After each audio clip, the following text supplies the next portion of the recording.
सभी भक्तजनों को जय श्री कृष्ण। श्री सूत जी शौनकादि ऋषियों को ज्ञान की कथा कहते हुए आगे बढ़े और बोले, सत्वरजस्तम इति प्रकृते गुणास्ते युक्ता परा पुरुषा एक यस्य धनते सितन्यदय हरिभिरी अंच्यम संज्ञा श्रेयासी तत्र खलु सत्वता नो अर्णासयो।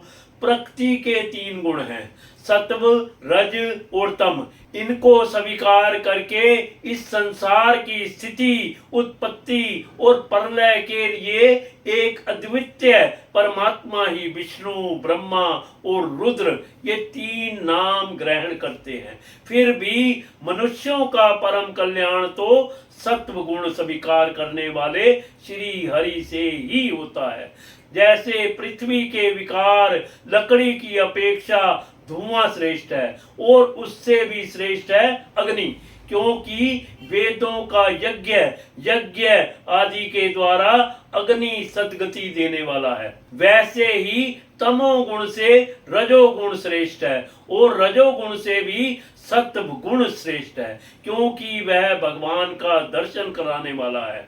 प्राचीन युग में महात्मा लोग अपने कल्याण के लिए विशुद्ध सत्वमय भगवान विष्णु की ही आराधना किया करते थे।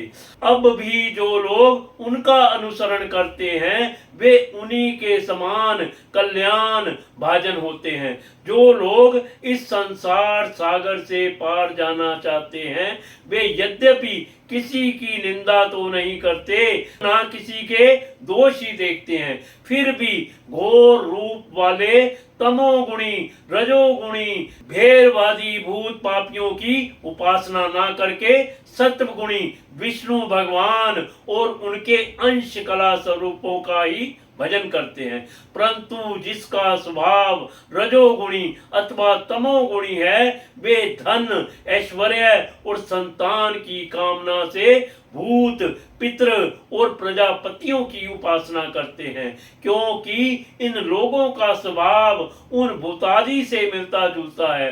वेदों का तात्पर्य श्री कृष्ण में ही है, यज्ञों के उद्देश्य श्री कृष्ण ही हैं, योग श्री कृष्ण के लिए ही किए जाते हैं और समस्त कर्मों की परिसमाप्ति भी श्री कृष्ण ही है। ज्ञान से ब्रह्म स्वरूप श्री कृष्ण की ही प्राप्ति होती है।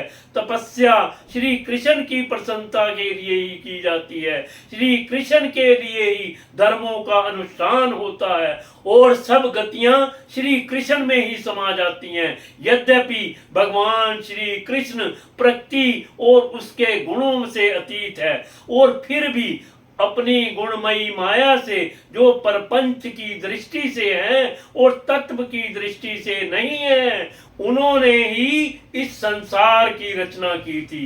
ये सत्य, रज और तम तीनों गुण उसी माया के विलास हैं। इनके भीतर रहकर भगवान इनसे युक्त सरीखे मालूम पड़ते हैं। वास्तव में तो वे परिपूर्ण विज्ञानंद धन है।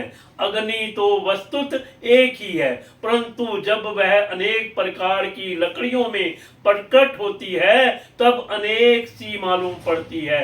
वैसे ही सबके आत्म रूप भगवान तो एक ही हैं, परंतु प्राणियों की अनेकता से अनेक जैसे लगते हैं। भगवान ही सूक्ष्म भूत, तन मात्रा, इंद्रियों तथा अंतःकरण आदि गुणों के विकार भूत भावों के द्वारा नाना प्रकार की योनियों का निर्माण करते हैं और उनमें भिन्न भिन्न जीवों के रूप में प्रवेश करके उन योनियों के अनुरूप विषयों का उपभोग करते कराते हैं।